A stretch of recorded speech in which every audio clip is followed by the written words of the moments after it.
Et dans les seigneurs, shalom, shalom, que les seigneurs vous bénissent.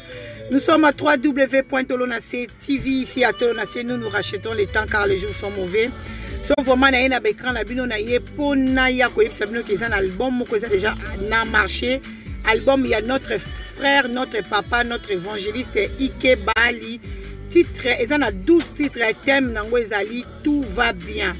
Donc album ils a déjà na marché. Bande ko nyonso to bazana pose ya kosomba frère Ike Bali.